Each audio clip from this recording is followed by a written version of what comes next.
gray hair you see on my face is not claro. And it's gray because, I have lived a few years and my hair has transformed from black to gray. Nonetheless, my hair used to be black like my guests' hair is black now. And when my hair was black, I was involved in and still am engaged in a lot of community activities, projects, and programs.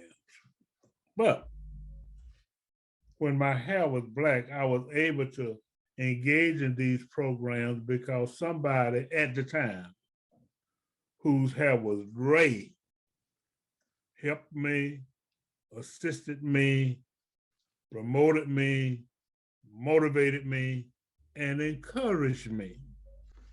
And as a result of those activities, then if I can humbly say that, I have been able to do some positive things for the community. So today, I have a young lady who, with her husband, though he's not on the show with us today, but we still gonna give him his props, who, along with her husband, who they both have black hair, and then they too are becoming involved in the community, socially, educationally, economically, technologically, and several other layers. So I'm so happy today to have with me Miss Christele Parham. How you doing, Christele? Hi, Mr. Haversham. I'm doing well. How about you? I'm outstanding. I'm outstanding. Well, welcome to the show. And so I want you to, what I did a lot of talking up front because I don't want to do much uh, moving forward in this interview. But you all have done so much, you and your husband, from all of those perspectives. As a matter of fact, let's start with your award. Uh-oh. Yeah, you received an award. Let's begin with that. So, hey, so people would know who and what they dealing with, Christelle. Okay. Wow. What an honor. uh, Um, you want me to share about my award? yes, please. Okay. So this year, the Greater Macon Chamber of Commerce and Greater Works have awarded me the Young Business Leader of the Year. Yeah, I'm truly grateful. And also, I guess Newtown also awarded me the Emerging Leader of the Year, one of the emerging leaders. Yeah, so yeah, it's been unexpected. Because a lot of times, as you were saying, when you have black hair, you think about the ways to leave the earth better than you find it, right? So it was totally unexpected. So this year for me, it has been a humbling experience because as we have seen, the pandemic has happened. um, we've lost a lot of people that we really loved, and what that did for me was really challenge me to sit down with myself. I didn't say hey self and self said, yeah, I didn't do that. I sat down and really reflected on the value of time, right? um when you're an entrepreneur trying to like scale your company, you kind of like you're always on the go, right? So you really don't have, like, you don't really make time for, like think like small things that you think might be minute but are powerful when you do. So when I thought about time, it um I automatically thought about the value of time, and what I spend with my time is very, very important. One of my mentors, she always talks about time is, don't say time is money, because time is more valuable than money, right? So being able to look at that, it made me think about, remember back in the day when you used to go to get buy your film for your camera and then you stop at the store and get it developed. And like if you're trying to save money, you wanted to make sure each film or what may have you square had something filled in it.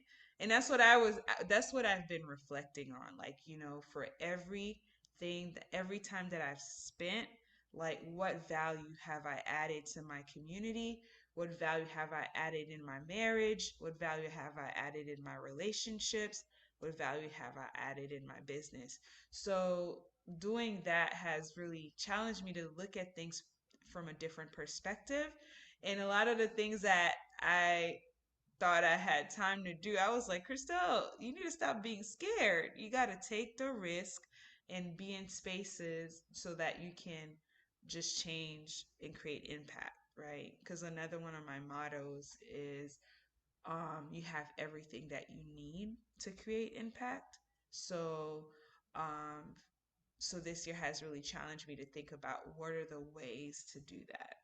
Yeah, I hope that answered your question. It does. It does. Okay.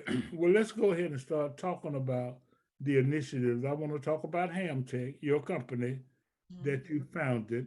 I want to talk about the creative spacing or whatever you call that you young folk are doing, the technological gurus are doing downtown. I want to talk about your business ownership downtown also, and I also want to talk about some of the other initiatives in which you are involved, like Makeathon, Makeathon, yeah. Makeathon. So Yes. let's just go ahead. Let's first start with your business, HamTech. Okay. So yeah, so my husband and I own HamTech Solutions, and it started off as a company that did IT services, right? So at the time, being a married couple, even prior to, the we were dating. So fun fact, we were dating.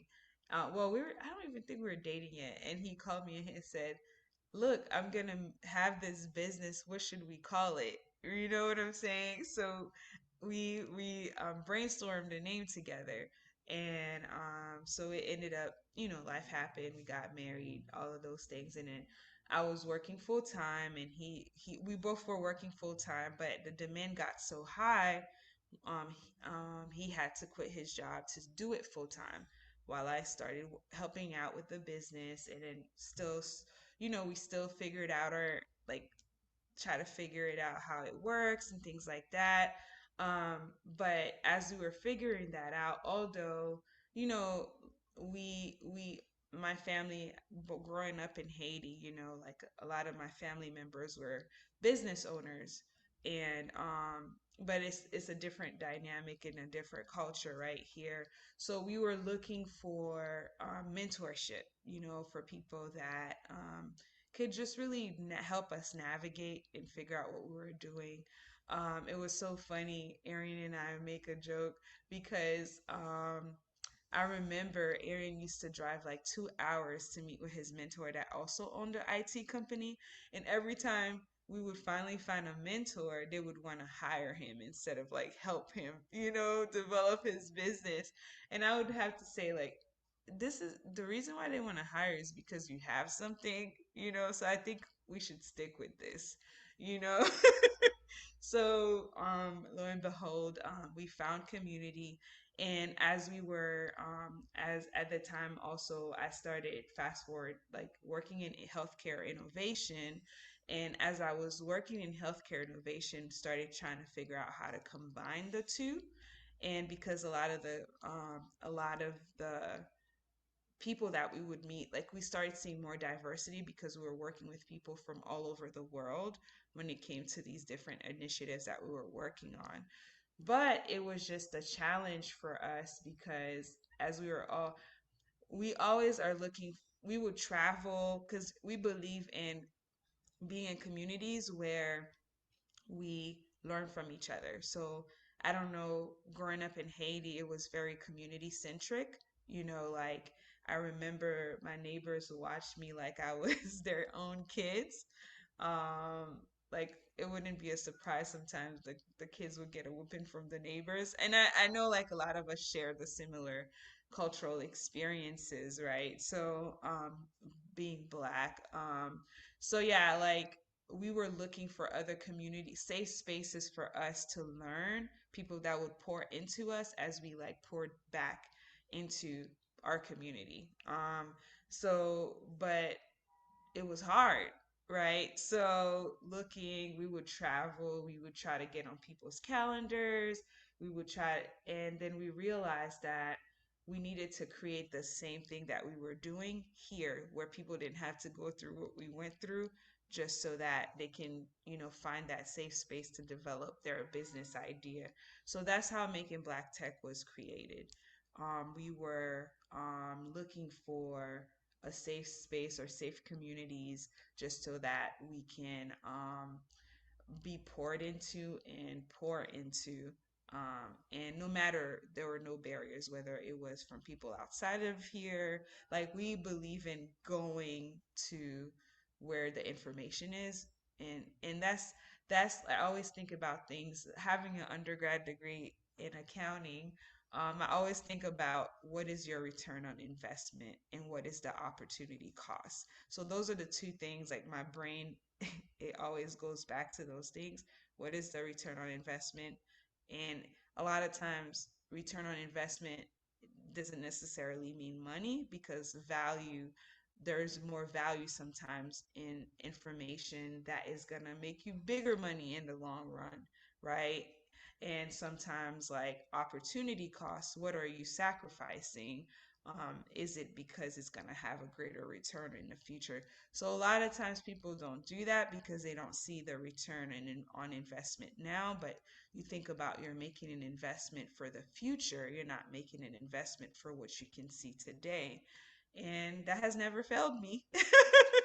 Right. So as we were building HamTech, we decided that we Arian would focus, as we were working on our strategies, like he would focus more on cybersecurity, still keep the HIPAA management tech component of the company, and then I would more focus on the innovation and the brand development, like what you see with the virtual events and things like that. So, and starting in the new year, we're really gonna be like um, talking more about ham tech being more security and ham design being more creative. So that will be like a new year plan.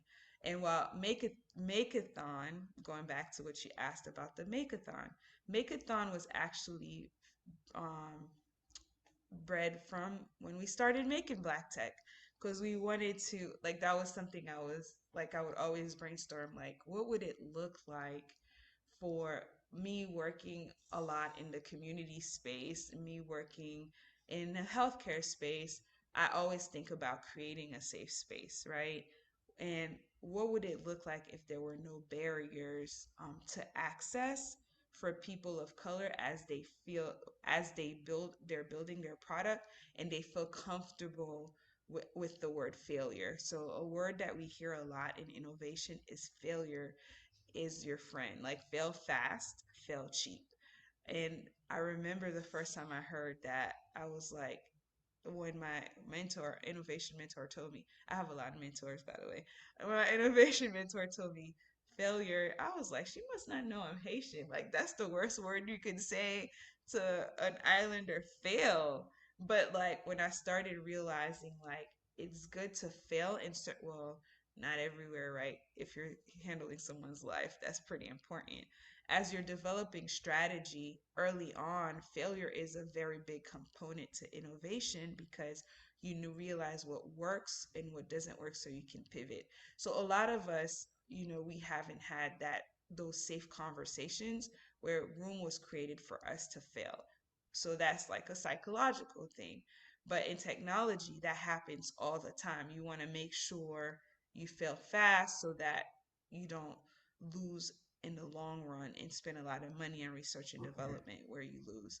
So Makeathon is what that is. Like we created this, we call it an accelerator program infused with a hackathon because we want to we were on in the long run we want to do more hackathons, but we wanted to create a space for people that have never been in hackathons to kind of get their hands dirty into the learning what this culture is like as they develop their products so that they'll be ready for demo day.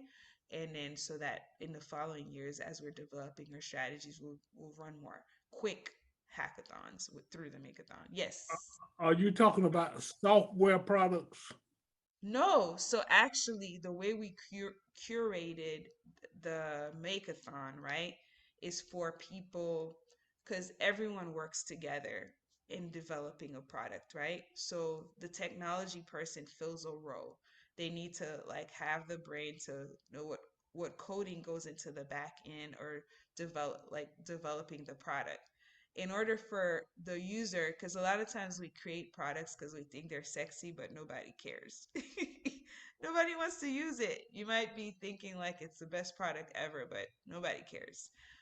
Or sometimes, through marketing, you learn that it takes your specific user that you're wanting to build a product for. It will probably take them 2 years to adapt to this product because of cultural restraints. So everyone serves a role. And through the Makeathon, we have a role for the technologist or the person that's curious in technology and wants to develop but doesn't know how to code yet. The person that's always think walking down the street is like and has all the million ideas, but they don't necessarily know how to develop the idea yet. And there are people that play a very important role. They're the project managers. They help to get the idea done. Because, if you don't have that specific personality to feel comfortable to tell people, like, hey, I need this, I need this, I need this, um, the project lingers for 3 years and never gets done. So all of those are and then we also have a role called a disruptor. It's for the person that wants to be part of this program, but they don't necessarily know what role they fit into, but they're willing to dabble into each of these just to like get themselves acclimated with what this is as they figure out themselves. So yeah, so yes, software developer is included, and but also so is the creative person that can design the product, and so is the project manager, and so is the person that's still trying to figure it out. Okay, give me an idea just to make sure that everybody understands. Okay. What would be an example of the product, Okay. the product that's being, developed? Okay. Just That's maybe a one example. okay. So the way we curated the Makeathon, right? We kind of like centered it around like if you're walking down the street. As I did as we worked on the application, Arian put some examples of food. It was so funny, but I won't talk about food because it's almost lunchtime. But so let's say like you are walking down the street, right? And you notice that there's this road that people always have accidents in, right? But you always say, I wish that there was X, Y, and Z, or why is there? You're either curious as to why this happens and you want to find a solution for it. A lot of times when people think hackathon, they automatically think an app. It's sometimes it doesn't need an app. Sometimes it needs the lowest code product to be developed. Whether it is someone that's screaming, I'm not saying that's the solution. Whether it's someone screaming out, hey, like because you can't implement every technology everywhere. You have to learn about the culture. Like the culture in this specific neighborhood is not the same as the culture. You might put the highest gadget, but if no one feels comfortable around it, no one's going to use it. So you might need a different type of communication, like a robot that says light is turning red or something. So but you have to have research. You need the person in your group that's going to survey the community, that's going to look at what time the most traffic happens. You know what I'm saying? Like, so yeah, I hope that answers your question. It does. I'm just saying. So, in essence, what you're saying, like, if one comes up with a concept or an idea, that Mhm. in fact could improve or develop or enhance a situation, then they can go through this process, you know, to take this initiative, whatever it is, a concept from A to Z, you know, Exactly. to see if it'll work. That's Yes. phenomenal. That's Yeah. phenomenal. It So really is. Because yeah. there's a lot of people walking around with Mhm. great ideas. Yeah. There's a lot of people who want to become involved, but there is no vehicle, or they're not familiar with it anyway, for Yeah. them to accomplish that. So that's phenomenal. I think that's a very, very great idea. Yeah, and the cool thing about it is as we start the program, well, applications are closed now. I don't want to give anybody the fear of missing out, but hey, we'll do it. You heard it here first. So as people get into the program, so the sessions we've already accepted our applicants. They're starting the first week of January. The first week of January, they're gonna all pick up their hack box. We called it the hack box, where they'll have all the components that they need to develop their product or refine their product during the 3 months before the demo day. And they're gonna have classes from different. We've partnered with a lot of cool organizations to help them kind of like develop their product before demo day. So um, there's this gentleman from Microsoft. He's going to teach them how to build their MVP. There's a gentleman from Google that's going to take them through the design thinking framework about what it means to have empathy for your audience. Like, because one thing that's very important as you're developing a product is to develop a form of empathy for the people that are using the product. If you don't care about how they feel when they hold your product, when they see your product, like it already takes away the opportunity to connect with your user. Um, so yeah, so those are the things that they're gonna go through. I want to quickly mention generational theft. Oh So much, yes. so much, What is so that? much, so much has been taken from us. A lot of the patents, a lot of the inventions, a lot of the discoveries. You will be absolutely amazed early on at all of the Definitely. things that slaves and our foreparents invented, but because we didn't have that process, then those ideas were taken from us, and people have made billions of dollars based on our concepts and our ideas. Go ahead. I just thought about that when you said Generational theft. Yeah, present day, present day that's generational wealth, where we are victims of generational theft. Go ahead. yes, yes. Oh my, that is yes, that is true. So even a lot of times, a lot of times we think about protecting our property when it's too late, right? Until we get that cease and desist letter or things like that. But you have to start thinking about those things from the beginning, because imagine working all your life and then you know you you spent a lot of energy from black hair to gray hair and you don't have anything to pass on, so that's something you want to think about early.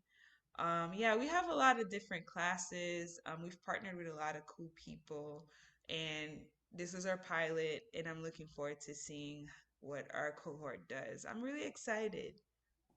That's outstanding. Congratulations on the concept and the implementation Thank of you. of it. So, what's on the horizon uh, for Christele, and how you pronounce Ari? I never Arian, could Arian. Arian. I never could pronounce his name correctly.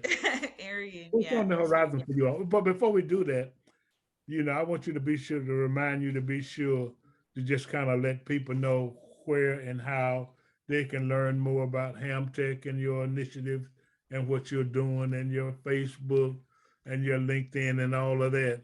Because I think Yeah. it's a story that's to be told. And what I like to do, we just gotta motivate young people. We gotta support them.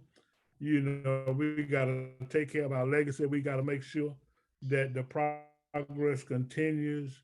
And then, so that's why I'm so excited whenever I interview a young entrepreneur because it's important to the community. So let people know how they can be in touch with you before we end the interview. You can go to right now the Makeathon, what, not the Makeathon. You can go to makeathon.com, which is Macon, THON.com, or HamTechs, HAMTECHS.com. And yeah, if you need to contact me, you can contact me through, well, that's a lot of information. info@makingblack.tech.com. That's what's um, up. yeah, so what's on the horizon? Like you mentioned, the downtown space. Right now, we are building the Cradex lab.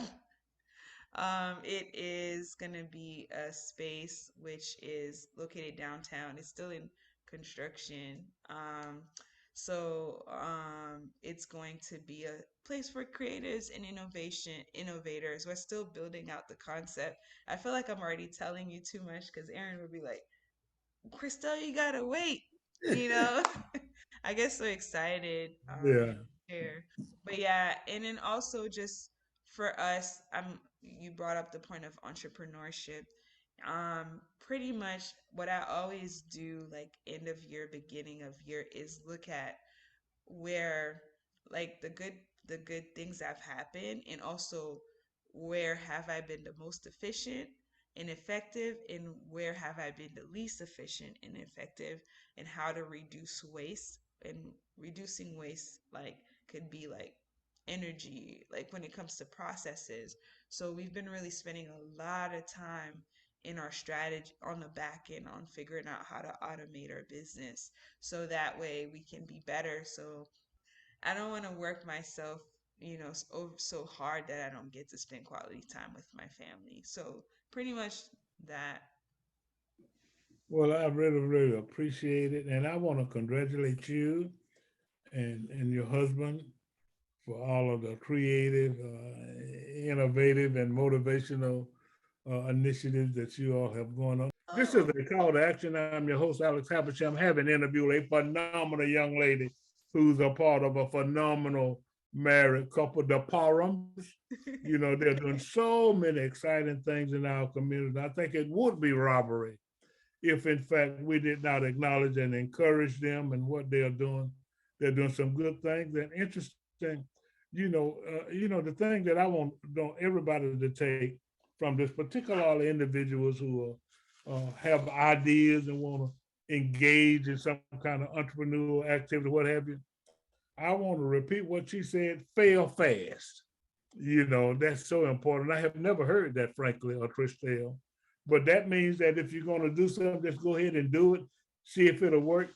And then if it ain't going to work, the quicker you realize it's not going to work, then the better off you are. But I want to congratulate you and your husband, HamTech Makeathon, Hackathon, Young Entrepreneur of the Year, and all those other thons for all oh of my the great goodness. things that you all are doing. And, Thank I wish you all the success in the world and really appreciate what you're doing. And any way that I can assist, now that it has turned great, don't don't It's hesitate to wisdom. call this. I said Don't it's hesitate. wisdom. Yeah. This is a call to action. I'm your host, Alex Habersham. I've been interviewed Ms. Christele Parham of HamTech Solutions. Have a great day.